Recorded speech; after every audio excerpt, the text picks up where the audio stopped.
Cue the music.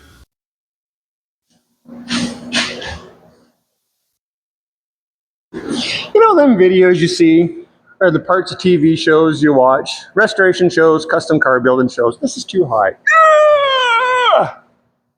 You know what I'm talking about? And you watch the parts. Well, I mean, it all start. The cars have got to start. So they start like this. If I would quit stammering and get to the point. So they always start with a rusty old hunk of shit, and then they haul it into a shop. And in this case, the thing gets blown and gets put up on a titsary, and somebody goes to work on it. And so you watch the videos of these metal magicians, or you watch the TV shows where they're in there, and I mean, you don't know how long it takes. It generally takes about, I don't know, 15, 20 minutes out of a show. And they take a car and they cut stuff apart, and they buy panels and stuff for it to put on it, and they're junk. I mean, they're just junk. They always are. That's the way it goes. I'm in Canada. The panels here are junk. In Florida, the panels are junk. In Southern California, what are the panels? They're junk. They're junk everywhere. Doesn't matter where you go, what you do. The panels are junk. So this car is a pretty good example of. I mean, it's good. It's as good as it gets, but it's junk. I don't mean no offense to the guy that owns this car, because I've done 20 years worth of cars before this car, and I'll probably do at least another 7 or 8 months worth of cars after this car. I did trucks, everything, and it's all junk. So why should this be any different than anybody else, right? It's all junk. This car right there behind you, it's a gold duster. I'm going to be doing it in the near future, putting quarters and stuff on it. They're going to be junk. That's what it is. It's the way she goes. Anyways, the point being, so you get into these shops and they get these junk panels, and a lot of times where'd you go? They'll say, well, it wasn't, we'll make our own panel for it because that was no good, that panel. So then their magician, I love peanut butter sandwiches. Did you ever watch Bugs Bunny? Anyways, their magician dude, he gets on there and he gets the planishing hammers out, and he gets the English wheels out, and he gets the, and they do it all up in the welder and the TIG welder and the whatever, all the stuff, everything that you can imagine that's possible to do that you've ever heard in your life that makes a nice job and a nice car. They do it all. I mean, the whole bucket of soup they pour on that thing. I've seen it to the point of the metal finish work that they do. So, okay, this car, I sealed up the seams. Oh yeah, you're away of it. Yeah. The factory, get out of the way. The factory lead seams on this thing, so I covered them up. Right? I've always used some glass, whatever fiberglass filler in there, because, I mean, it's like a 1/4 of an inch thick in there from the factory. So this car, I welded a strip of steel over top.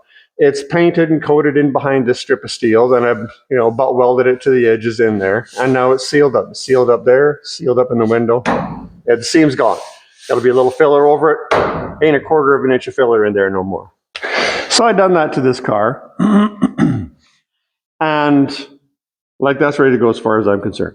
Now, I've seen pictures, videos, etc. They damn near cover the whole car in that blue machinist's dye.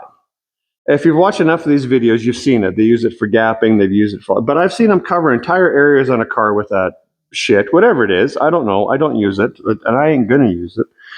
And then they'll sand it, and then they'll check for the low spots and stuff in this machinist dye and stuff to sand it.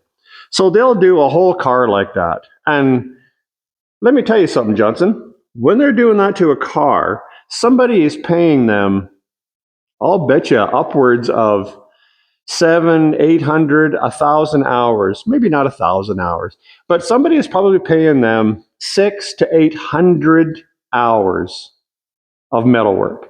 Because if they're doing that, them same kind of cars, you'll see they're making their own floor pans, and they're bead rolling in the floor pans. And then and then inside they're making their own stuff, and the lower kick panels and the rocker panels. and they're smoothing the firewalls out, and they're making their own panels to smooth out the firewalls, and they're not happy with the factory holes in the package tray, so they just cut that turkey out of there and they make their, and they go on and on and on and on and on. So whoever owns that car, they're paying these guys, these magicians, holy hell, to do all that kind of metal work. Like I said, hundreds and hundreds and hundreds of hours. And I don't know what the labor rate is where you're from. I know what it is around here. And hundreds and hundreds and hundreds of hours makes for a pretty big wheelbarrow full of money to get the metal work done. So now in a lot of those cases, when you see that, and even the videos that you see on YouTube, so you'll see the car get to that point, and you think, remarkable. You look marvelous. Absolutely outstanding, right? So then soon after that, they kind of want you to forget that part, because the next thing that you see is you see this entire car that has had all these panels hand bead rolled and hand this and TIG welded in place and picked and filed and hammered and dollied within an inch of their life. The next step that you see is the whole car turns yellow. Why does it turn yellow? Because the entire car is covered in 3M body filler. Generally, that's the yellow stuff, is the 3M stuff. So you're supposed to forget all the money that you just spent and all the hours that somebody just spent on it, trying to make that metal work absolutely perfect. And they put it out to you thinking that, you should damn near be able to seal and paint that car. They spent so much time on it, and they've spent so much effort into making that metal work so meticulous. And yet somebody mixes her up. And now I'm not going to argue that that's not the way to do it. That's what they do. End to end, top to bottom, they cover it. And the shops that don't cover it, they should have covered it in the first place, because they'll find low spots here and there, and they'll fill the low spots, and then they'll prime it, and then it ain't good enough, so then they'll fill some more over top of that primer, then they'll prime it again, and then it still ain't quite good enough, and then they call that their rough primer, and then they'll prime it again, and then that'll be their final primer. By the time it's done, they just spent 2 weeks pouring primer on that thing. And when you could have had, an eighth of an inch or less of body filler, evenly polyester filler over that surface, now you've got that same eighth of an inch or better of a combination of urethane primers and polyester fillers and epoxies. You got a whole soup kitchen full of different types of products on the surface of that car. And how much time did that save? Right? Anyways, that's not the point. That's not what we're talking about.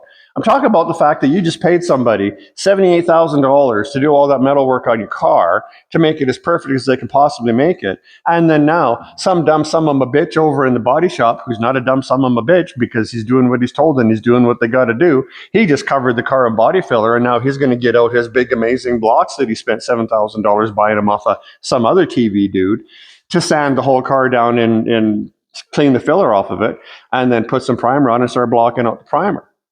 So, there's a cat going to fall off a duster. She's trying to walk up the body line on the side, and it ain't going good, because don't slip. Oh, you're slipping. And about face. Ooh, she turned around. Never mind. There's a lot of entertainment going on behind you. Oh, what the hell was I bitching about? Oh, yeah. So they're doing all that. So now, was it worth it? That's the bottom line. So the shop talk you into it, and a lot of it is just for the selling feature and for the talking points of the fact that, well, you should have seen the metal work that was done to my car. It's on TV. Go watch episode number 142 of whoever's shop when they did all the metal work on my car. But don't watch episode 144 where they covered my car full of body filler, because it really didn't matter that metal work was within a micro Superman's pubic hair of being, man, it really didn't matter, because they slathered the whole thing with body filler and blocked her all out anyways. And when you see these cars ready and they're in the booth and they're going to prime it, 90% of that car is still yellow. They didn't take all that filler off, and the car isn't sitting there with 2 yellow patches on it and all bare steel because the bare steel was so damn good on it that everybody spent all that time doing it. That car's still yellow sitting in the booth. And the reason that it's still yellow is because that's what it took to make the thing straight. And then after they prime it, and then they're going to go through all the steps. So the point to all this gibberish is, what I'm doing on this car, this thing ain't going to be in no Barney Johnson on TV.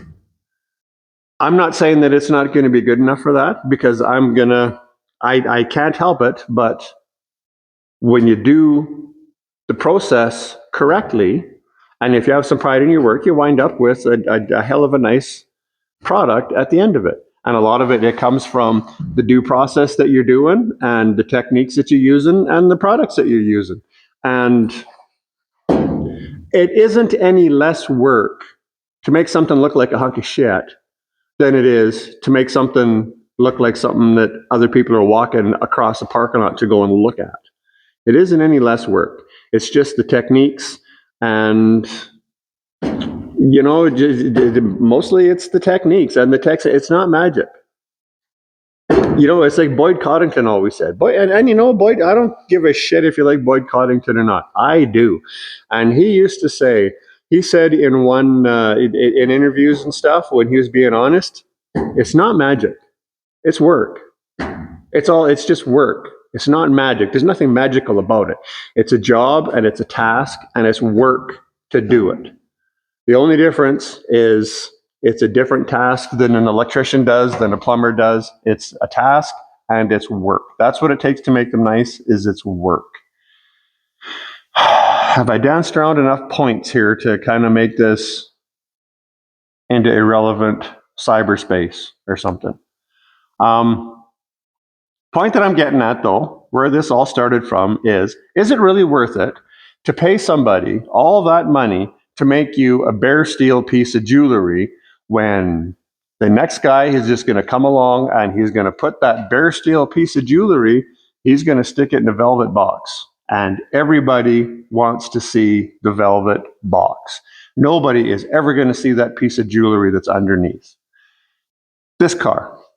Could I spend another 100 hours on the body of this car? I probably could. By the time it's all said and done, and I do filler work and primer work and stuff, is that 100 hours wasted time? Yes, it absolutely is. In the grand scheme of the cosmos and my life that I got to live and this guy's bank account, yes, it is wasted time. And I've seen it time and time again. And if you pay attention to the car shows that you're watching, you'll see it too. What is the point of doing all that work in the steel and picking and filing if you're just going to fill it just like you're going to fill, you got a $200,000 paint job, you're going to fill the $20,000 paint job beside it, and you're going to do the same techniques. It's going to all be the same in the end. So what is the point? Don't get fooled by it. It doesn't have to be done. And those cars without work done to it, the finished product, a lot of times it ain't no better than something that was done in reality versus something that was done in fantasy land. So if you're in your garage at home or whatever, and you're doing the best that you can do to get some panels on your car and get it welded up, and you're happy with it when it's done, you can run your hand over it and think, yeah, a little bit of filler and that's there. I'm good with that. Then be good with that, because that's good. That's all you need. That's all it takes. All that other shit is just shit. I think I'm about to start rambling on, if I haven't already, and it's probably really going to stop making any kind of sense whatsoever. So I think we'll just leave it there. I just wanted to do a little video on the metalwork. And you know what? Might call this Tony's takes or something, because you know what? I got a lot of takes on a lot of stuff. I've been doing this for, how old am I? I've been doing this for damn near 40 years. I've been doing this 39 years. I've been working on the outsides of cars, collision work. Now I'm into restoration work. I've built bikes. I've painted helicopters. I've fixed rolled over big rigs and semi trucks. In the 39 years that I've been doing this, I painted fridges. Did I say that? I have painted and worked on everybody and everything. So I got a couple of opinions, and some of them are probably worth you listening to. So if you made it to the end of this video, I don't know how long it's going to be.